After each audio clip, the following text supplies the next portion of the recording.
Yeah, let's go a little bit deeper in what is the difference, between exponential, power laws, and all these kind of things. Okay, because it's very important to understand because it makes a huge difference both from a mathematical point of view in terms of where we are going, what to expect, but also it's almost a philosophical thing because I really.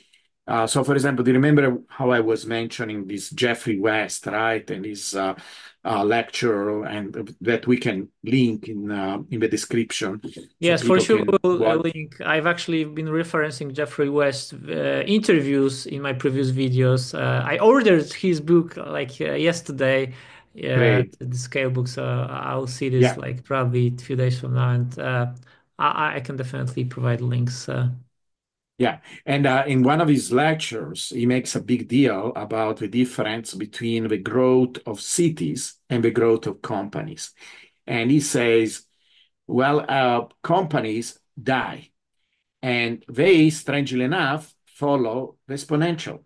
In fact, many exponential patterns are associated with things that grow very fast. And so initially it seems exciting, there is a lot of activity, like a company, but then eventually they die because they grow too fast relatively to the resources around them.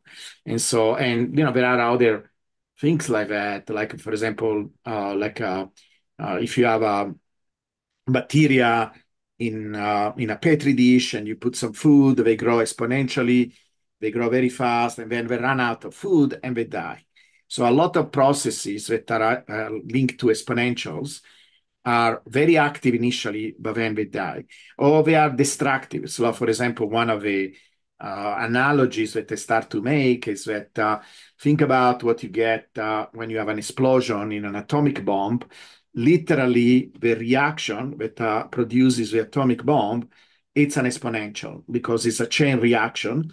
And if you look at how the chain reactions happens, the number of nuclei that are involved in the reactions, it goes up, that number goes up like an exponential and very fast exponential. This is why actually it looks like an explosion, from outside.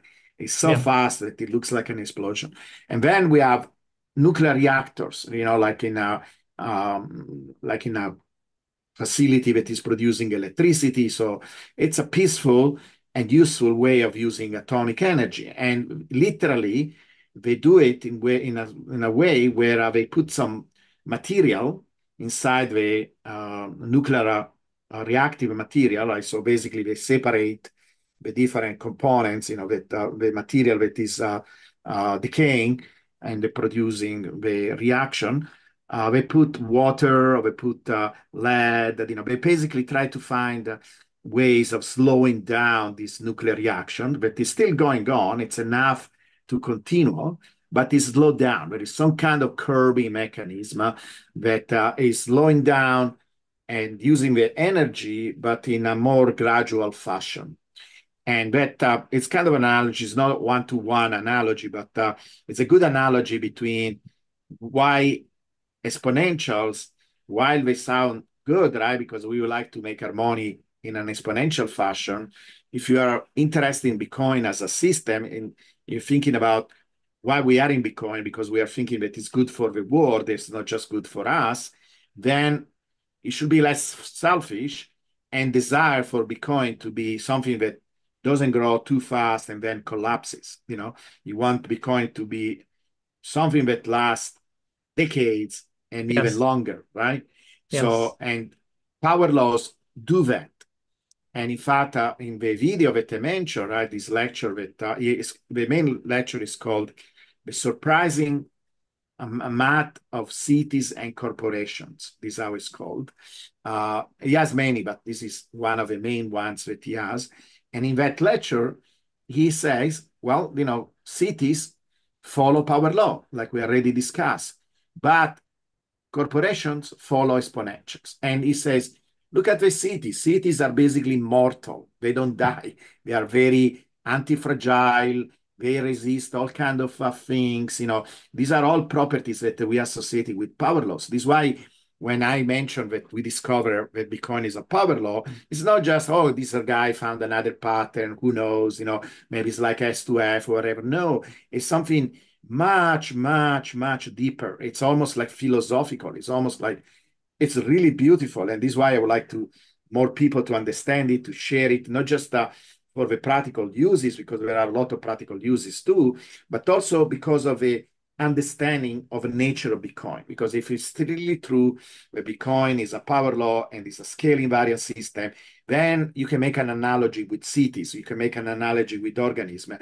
It's one of these things that has a lot of beautiful property, like being anti-fragile, I mentioned, right? So if Yeah. bad things happening to Bitcoin, like some banning from different countries, of the government being hostile to Bitcoin, Bitcoin can survive that. If it was an exponential, any of these things will interrupt that chain reaction kind of activity, and it will make it collapse. And Yeah. we don't want that for Bitcoin. So So that's you are actually saying that there wonderful. must be, Yeah. be some like a carving mechanism in Bitcoin that is not exponential, but is following parallel, right? That's Correct, why correct. That is the I, main difference between. They look very similar. In fact, we can go more in the details about that. The main difference is that there is a curbing mechanism that is actually inversely proportional to the time of existence of Bitcoin. Mhm. And the longer Bitcoin has existed, stronger this curbing mechanism is, because it's basically inversely proportional to time. And that makes Bitcoin grow, and it's still growing pretty fast relatively to anything else, but in a more organized, in a more slow down fashion. And that actually is a good thing, because it allows Bitcoin. I wrote an entire article about it's called because I write a lot of articles to justify all the things, all my work. I wrote like probably like 20 different articles at this point.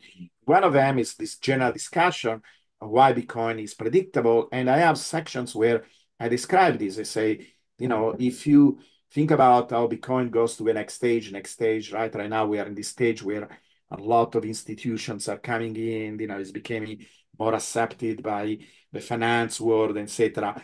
That cannot happen too fast. It needs time for the infrastructure to be developed, but it needs time for the investor to be aware of this, right? To be studying, like you say, studying Bitcoin. It's Yeah. something that it cannot happen overnight. And if it happens, then we'll make the system much more fragile. It will make it less secure. And this is actually good that Bitcoin is taking its own time. Bitcoin is finding kind of an optimal path that is still pretty fast, but if it was faster, then we will start to see problems. The system will become much more vulnerable. And Yeah. so it's So actually for fun.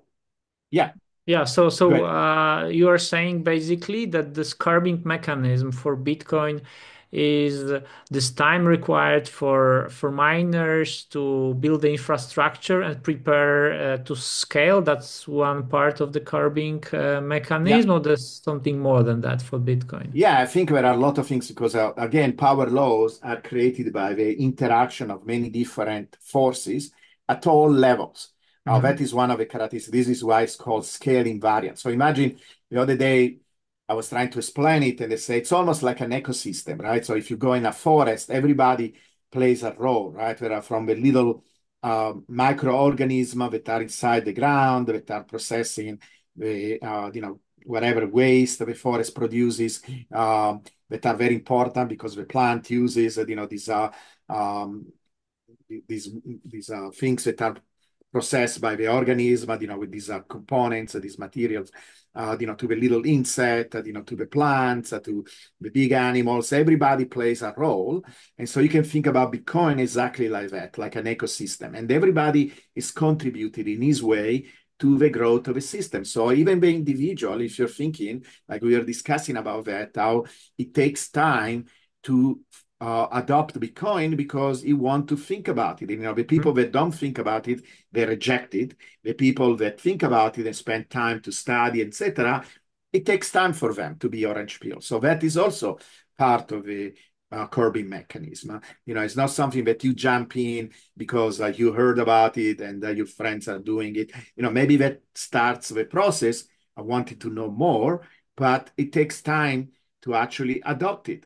So for some people it's faster, for some people it's slower, but in average, it's not something that you do like that. Yeah, so there Immediately, needs to right? be some friction so that Bitcoin doesn't explode like a nuclear bomb because it would Exactly, just exactly. be gone. And that is such, many people resist learning about the power law, and many people reject it because, just to give you a story, one time I went to this local meeting here in San Diego about Bitcoiners, right? A local meetup. I showed up, and many people recognized me, because of my videos and so on. But I was sitting on a table where I was talking to some other Bitcoiners, and one of them didn't know anything about the power law. And so I showed the graph, and I was trying to share all the beauty, how amazing it is, that there is this very precise pattern, all the property. And he pushed it away, literally pushed it away, and they say, too bearish. And it's like, first of all, do you think that Bitcoin will follow your desire? Because if Bitcoin does this and you're pushing it away, you're pushing away Bitcoin, not me. It's not that I made up some stuff that it doesn't exist. It's proven. It's math. It's physics. It's not just me. Other scientists look at it and say, yes, this is exactly what happens. You pushing it away, it doesn't change the reality. You're pushing away the reality. But for this guy, he didn't want to accept it simply because to him, he didn't grow fast enough. And that, I met that all the time. But if you now understand that actually is a good thing, that actually allows Bitcoin to grow and scale, right? This idea of scale in the right way, in such that is an healthy fashion way, instead of exploding and then dying, then maybe this opens a little bit your understanding of why these patterns are very unique and very important. It's not just any other pattern. It's a very important pattern. This is why this is why we observe it everywhere in nature, because nature knows that is actually a good way of making things grow. This is why we see cities growing that way. This is why we see growing with a power law, because it's kind of an optimal fashion, an optimal way of making a system grow in such a way that it can do what it's doing, like growing, at the same time without collapsing because it's growing too fast. That is not good sometimes. Yes, So, exactly. So I think like that's a beautiful, because you already said that before, that Bitcoin is anti-fragile, and I have been explaining the part that Bitcoin is anti-fragile because of decentralization. But I think right now I have an even better no way to explain it. Anti-fragile because it doesn't grow exponentially, but it follows the power law. It has this break, it has this like a friction to grow too fast to fail. So yeah, I love it it. can adapt, right? So if you have something that can grow and at the same time it does it in a proportional fashion to where it is, then it can adapt, to different situations. I can show you some example, because many people say, what about black swan, right? Black swan are these events where something unpredictable happen. Well, an exponential will not be able to handle these things. But something that grows as a power law can. And so that is actually another good thing about having Bitcoin being a power law. I mean, we should be celebrating it. We should be saying, whoa, among all the possible things that Bitcoin could have done, it decided to be a power law, like the laws of nature. This is amazing. I don't know why people resist it, instead of being happy about it, that is actually a fundamental discovery. Everybody should talk about this. There is something psychological. I don't know what is going on, like this guy rejecting it, too bearish, too bearish. He wants to impose his own way of thinking about what Bitcoin should be on Bitcoin. And somebody can accuse me to do that. But, the difference is that this guy is doing it through his own wishful thinking, almost like a religion. I'm doing by asking Bitcoin, because this is what we do as scientists. We don't put our own desires. We go to whatever we are studying and saying, please tell me, tell me about Yes. yourself. Yes. We are trying to understand. I am a student of Bitcoin. I want to learn from Bitcoin, and if I am wrong, I also want to know I'm wrong. I don't care what Bitcoin is doing. And, if that is what Bitcoin is doing, then I'm going to describe it and trying to understand it. Right now, Bitcoin is telling us something, and we should listen. It's Bitcoin. You're attacking Bitcoin when you don't like and push it away. You're pushing away Bitcoin.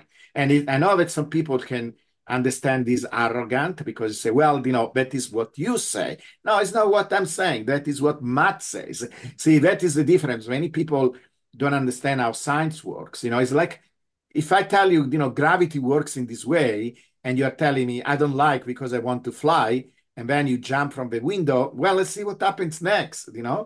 Reality is reality. You cannot, now you can try to understand reality and make a parachute, and then going beyond the limitation, but you still need to understand reality, right? You can use it, you still need to understand how gravity works, so maybe you can find a way to fly or whatever, but it needs to be based on reality. It cannot be based on your imagination, because otherwise you die. You jump from the airplane without, you jump from the window without a parachute, you will die. You cannot say, Yes. oh, gravity is too bearish, I don't like it.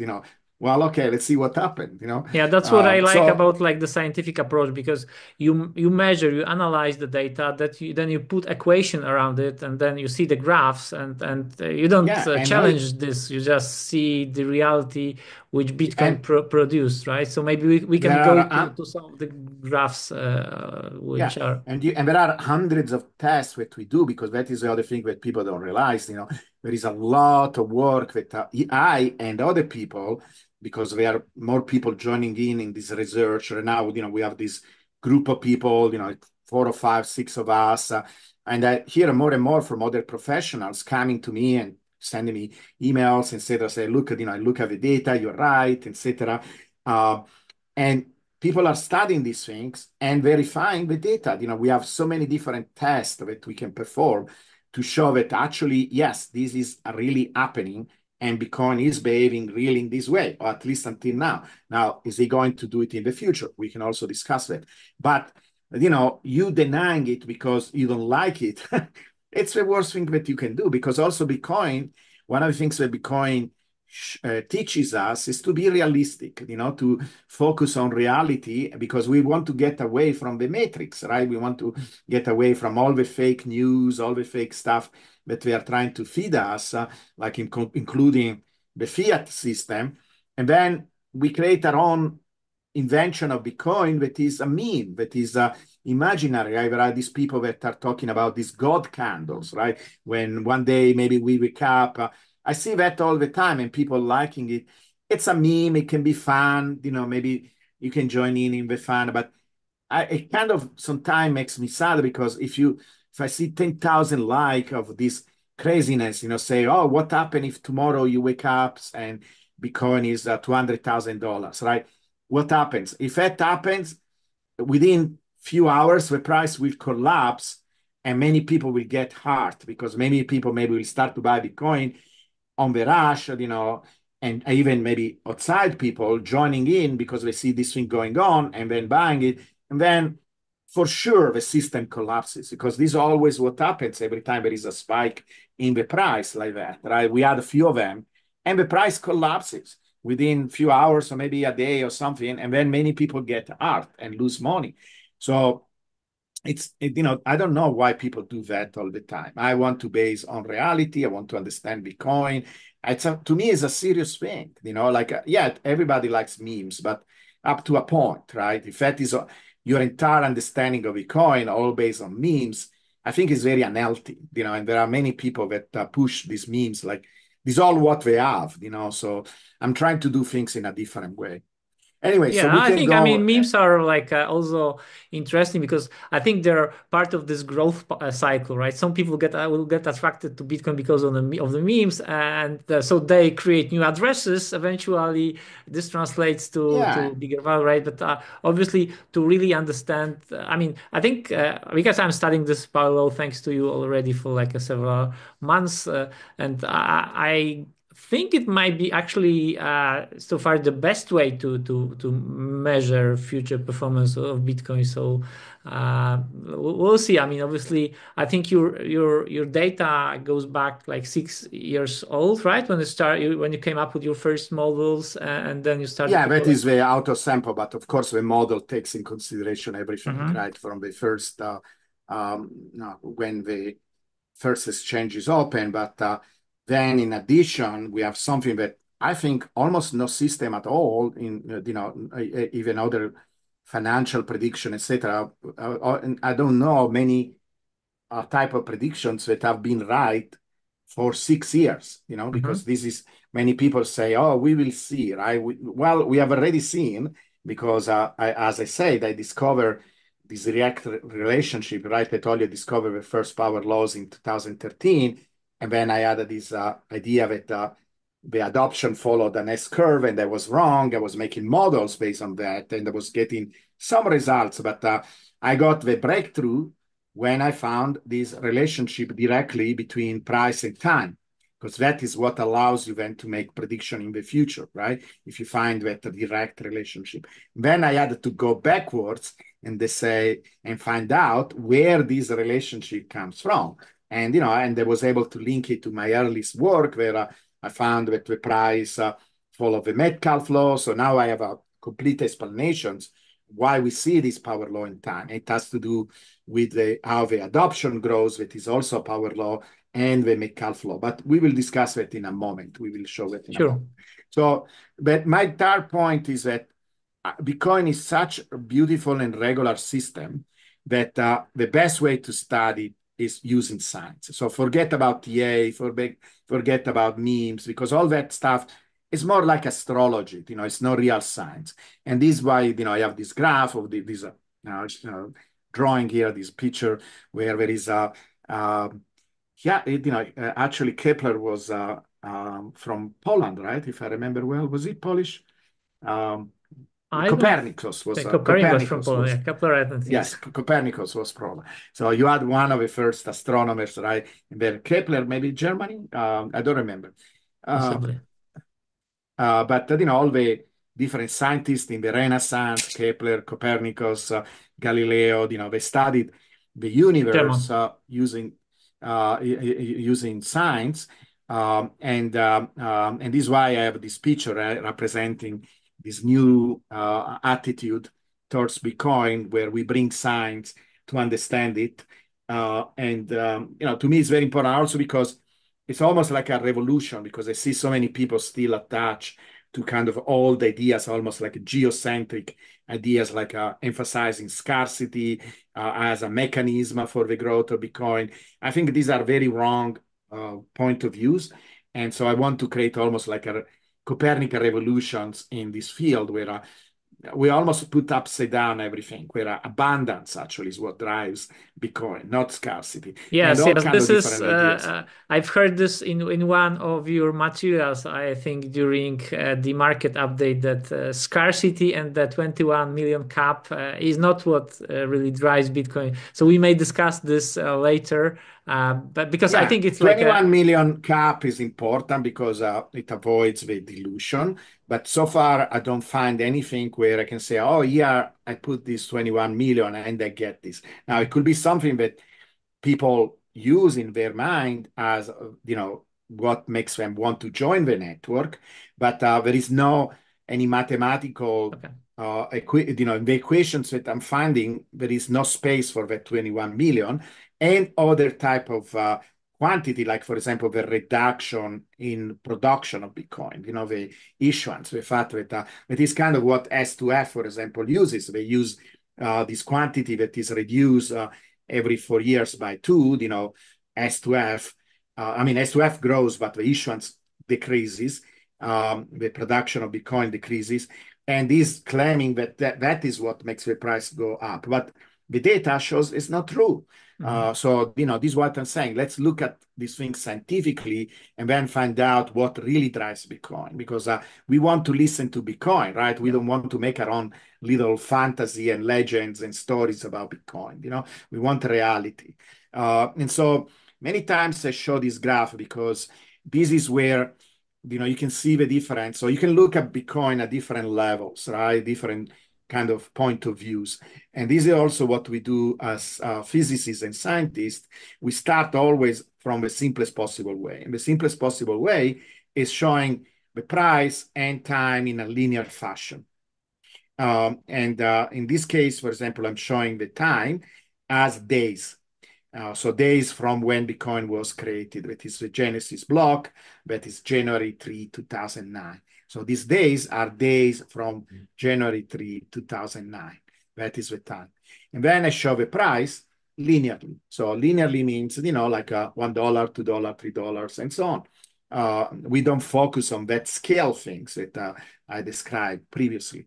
If you do that, you can see the price of Bitcoin looks very disorderly, right? You will not, like if I show you this and you are like you don't know anything about Bitcoin, and they say, will you like to invest in these things? Most people will say no, because maybe there is a general upward trend, but at the same time, I see these huge big swings where I'm getting very concerned because one of these days, maybe the swing is so big downwards where it goes to zero, right? There is nothing that makes me feel confident about this behavior, right? That it looks very, very volatile, kind of crazy. I don't see any very specific pattern, etc.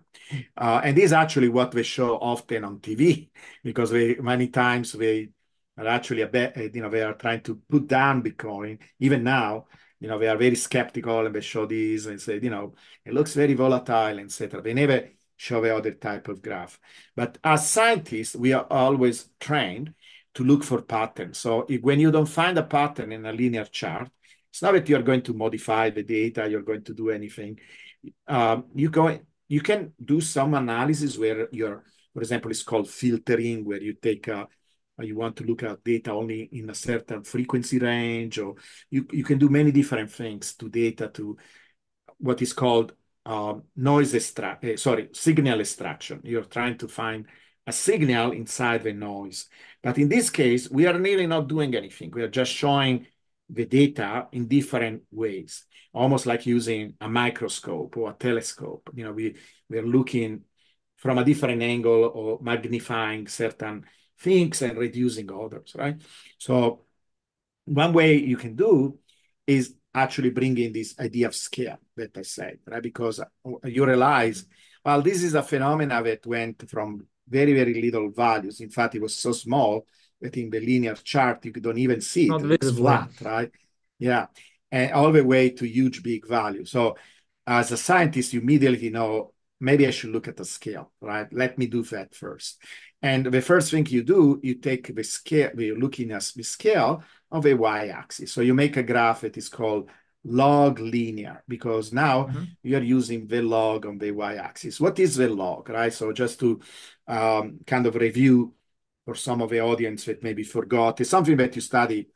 I mean, I don't know in Poland, but in Italy, we study that in middle school. We studied that, but I think I mean you can just do a brief reminder of the log scale, and I think many people have seen this kind of a graphs when you have the log scale on the y-axis. Not many people have seen your next graph with the log scale on both axes, so I think it's important to understand what log is. So what is the log? So it's basically a way of showing the scale, right? Even if many people, like you say, saw this graph, but they never thought about scale, they don't understand what scale is. But that is really what the log is trying to do. And what is about? So basically, when we explore things in a scale fashion, we like in science to write the numbers as what is called a scientific notation. And again, when I do that, many people tell me, why don't you write the dollar price? Well, it is the dollar price. It's just written in this scientific notation, right?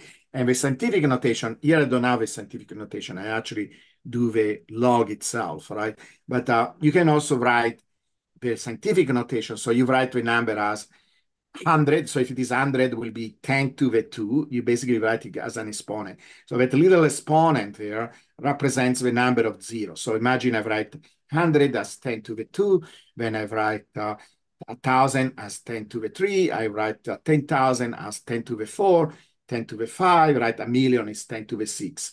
The beauty of doing it in that way is that now you're emphasizing the scale. So the scale is 1, 2, 3, and so on. Now, if I have a negative number, it will be 10 to the minus 1. That means 1 over 10. 10 to the minus 2 will be 1 over 100, and so on. 0 means 1.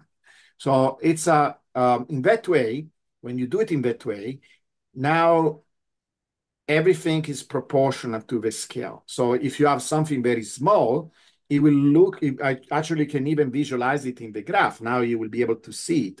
And the mechanism, the tool that you're using to do that, it's the log, because the log is this function. So imagine is one way of thinking about function is like a little box, right? You put inside something like an input and it gives you an output, right? So you put inside the little box your 100 and it spits out 2.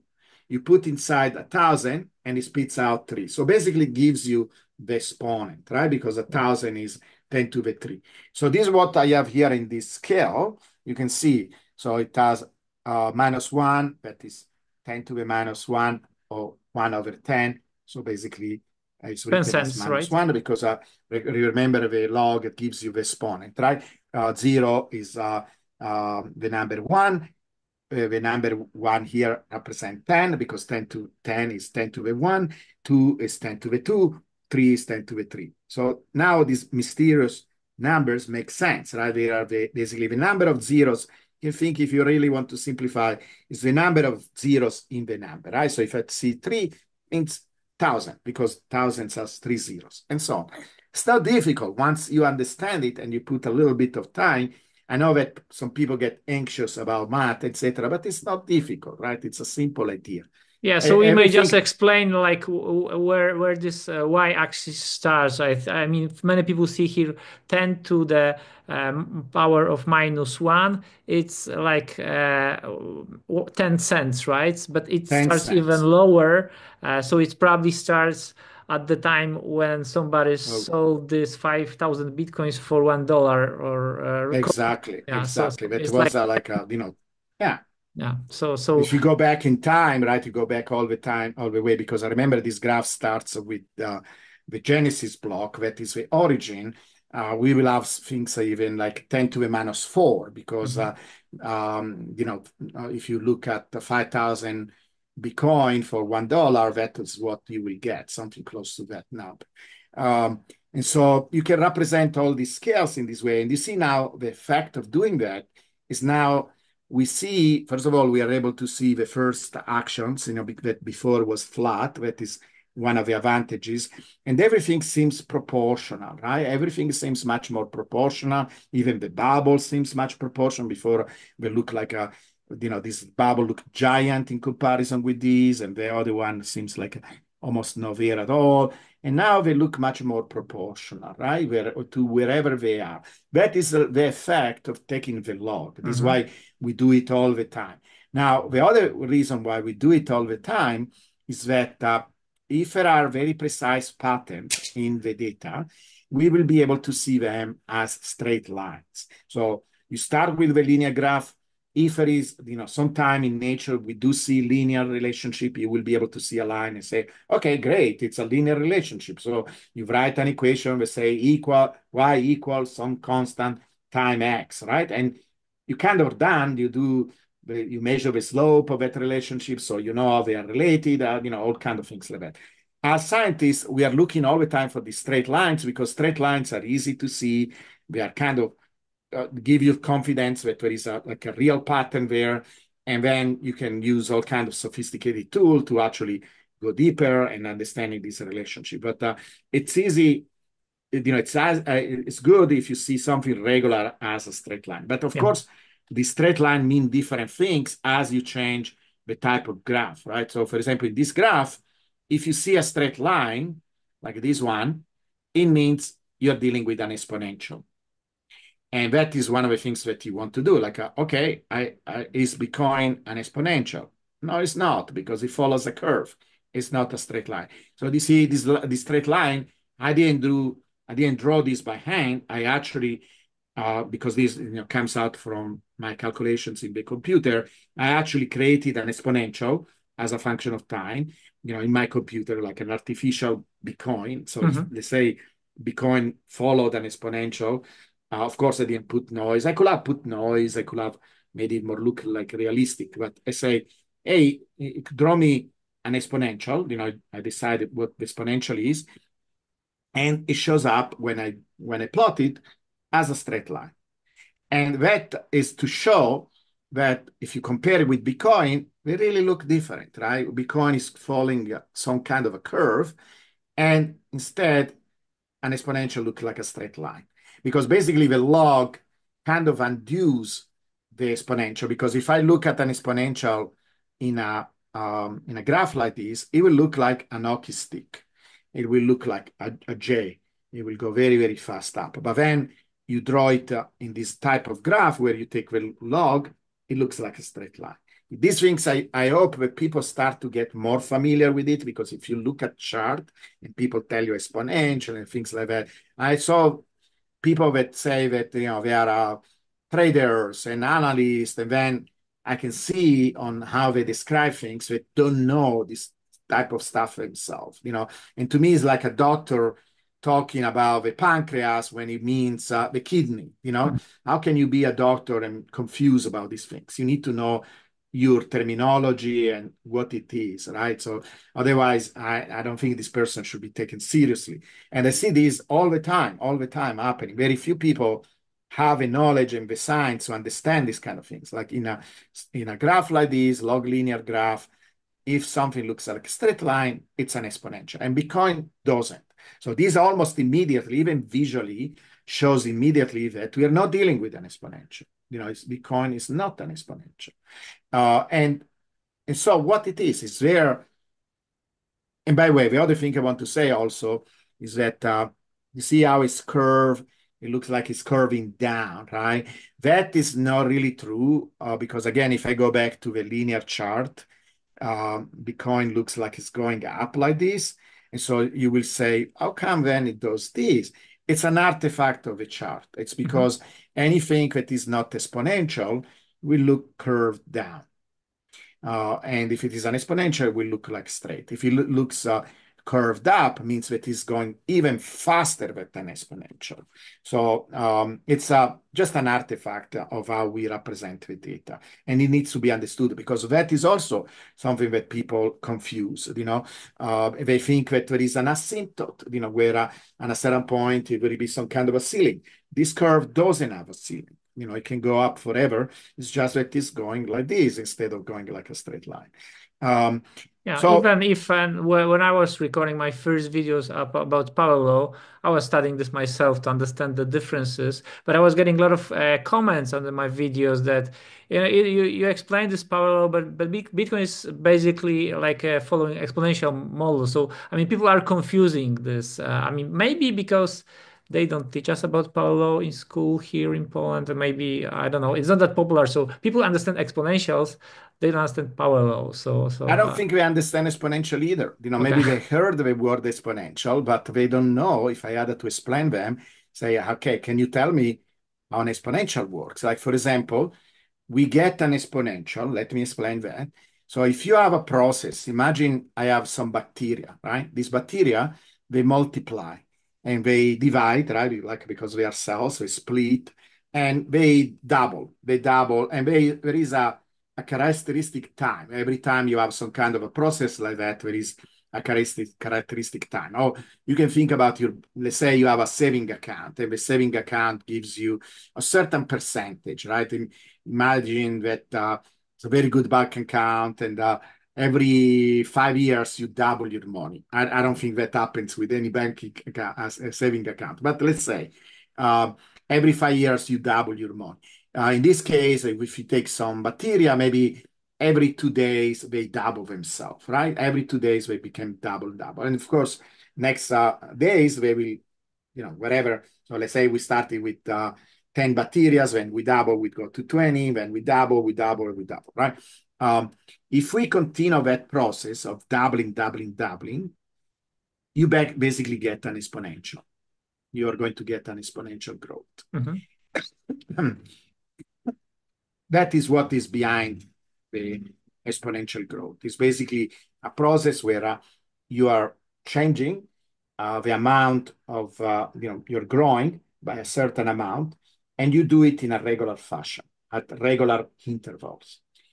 And it's always the same. And that characteristic time is part of the growth of a exponential. And then, it will look like some kind of a quantity. Usually is this Euler's number, E, and then you're going to have some kind of alpha that represents how fast the process is growing times time. And that alpha has to do with this characteristic time that it takes to double and grow. Now, it can also have a negative number. In that case, it will be a decay. Like, for example, if you have a radioactive material, the quantity of radioactive material goes down exponentially. And, sometimes it takes centuries or millennia to decay. So, being an exponential not necessarily means something that happens very fast. It depends how big that exponential decay or growth is, that alpha, in the number. But in general, it's something that has to do with a growth that happens at equal intervals, right? And we are going to see that is not the case for the power law. There is a major difference, and I will mention it in a moment, okay? Between the two. They are similar, but there is a major difference. I kind of hinted already, but in a moment I will show you what is the difference. But so as scientists, we are, first of all, if anybody repeats is an exponential, maybe you should, I will send you these slides if you like, and you can use this slide and say, look, it is not, because if it was, then it will look straight. It will look straight in this graph. We will still have the bubbles and everything, but it will look straight. We will not need to do anything else to show that there is an exponential growth, because it will follow, in general, it will look like straight in this graph. But as scientists, we don't stop there. If we don't see, say, okay, maybe there is still a pattern, because remember, the holy grail is for me to see if there is a particular pattern, because then if there is a particular pattern, as a physicist, I want to write an equation. And I write a single equation that represents the general growth of Bitcoin. It sounds crazy to do that, but if it follows a pattern, then maybe I can do that. And so the next step that they teach us is to do the log of both sides, not just the y-axis, but also the x-axis.